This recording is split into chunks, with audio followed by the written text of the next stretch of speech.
Hey guys, welcome back to Serial and Midnight. I got a short review for the movie Trap, the new M. Night Shyamalan movie. I'm probably going to do like a non-spoiler section of this review first, and then I have to talk about some of the things that happen here, so I'll let you know before I get into spoilers.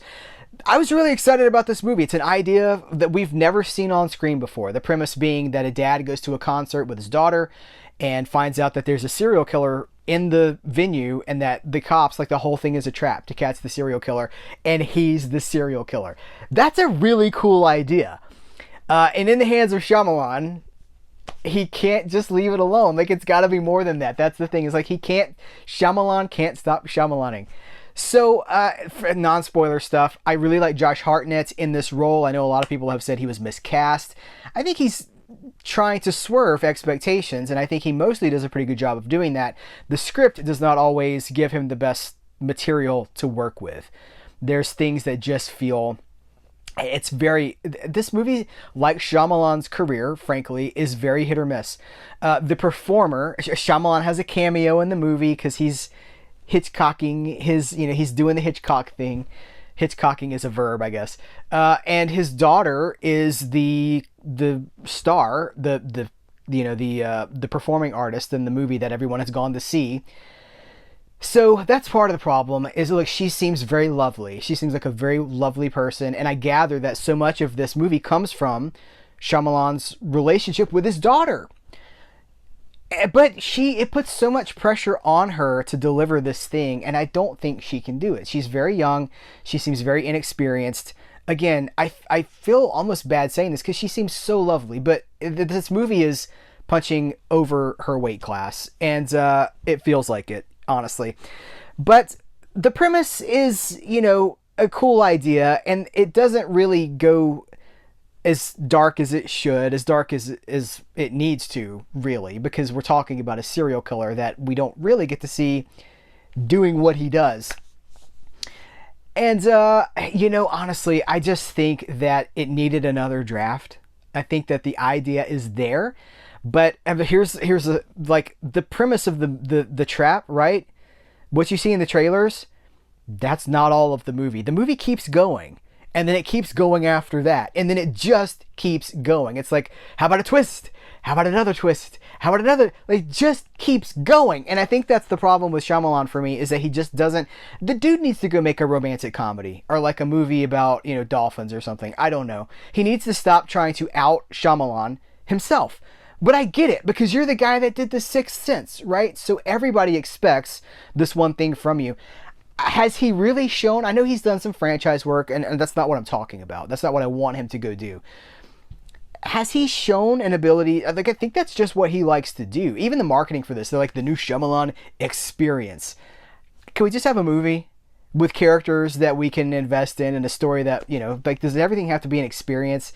It's just... A lot of his movies are rooted in fantasy and in science fiction. I think maybe this movie, which has no fantasy in it at all, is maybe the hardest to swallow, because it asks us to believe that an entire city's infrastructure has planned this trap for this one guy, and you have to dismiss a lot in this movie. You have to go like, okay, you have to buy a whole lot to go with this. I'm glad I saw it. I don't do star ratings, but I'm kind of in the middle on this. I'm probably at like a 3 out of 5 or something like that. I'm glad I supported a new movie, an original movie from an independent voice. It's not a Marvel movie. It's not a tentpole movie. It's just the new M. Night Shyamalan movie. So that's what I think. We're about to talk about spoilers. So if this is where we say goodbye, guys, check out the movie and we continue the conversation in the comments below. Okay, now it's the spoilers. It's the people that have seen the movie. I like that the trap, that the whole concert thing, the whole thing we think we're there for, is like the first half of the movie. That's really cool. But then it doesn't deliver on... So, okay, if you start logically asking questions about what the actual trap is, the house trap, right? But no, because that would have required them to know that he wasn't going to be at the concert for the whole thing. Like, they wouldn't catch him there, that they'd follow him to the house, and then that he'd have the singer go with him. There's so much stuff that you have to dismiss to go with that. And then, okay, pie.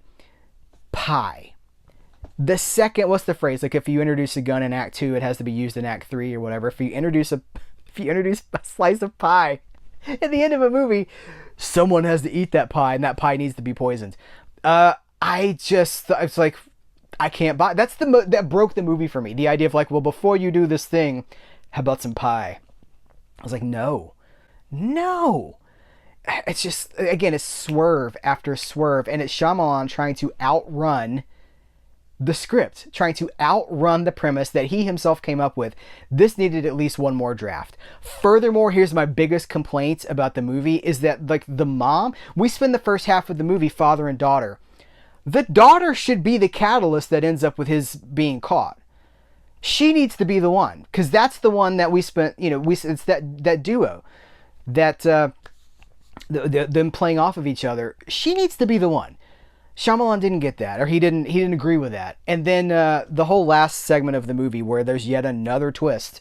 Josh Hartnett's character is not consistent enough for us to care one way or the other. We don't care about him as a father, and we don't care about him as a murderer, because we don't really get to see him at his best doing either of those two things.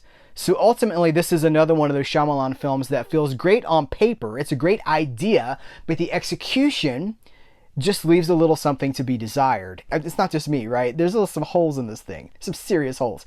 But again, it's a new thing. It's a new idea. It's an original idea. And maybe the fact that it's very flawed and that it does bear those fingerprints of Shyamalan that we've seen over and over again. My criticisms about this apply to so many of his movies. That is, in its sense, like, it's kind of what makes film special. And when it's flawed and it's like, why did you do this? It's so human, right? This is such an expression of Shyamalan. I appreciate it. I don't connect with all of it, but I appreciate it. I get what you're trying to do. Thank you. All right, I'm going to wrap this one up. Guys, continue the conversation. I appreciate you. Take care. Till next time, I will catch you later.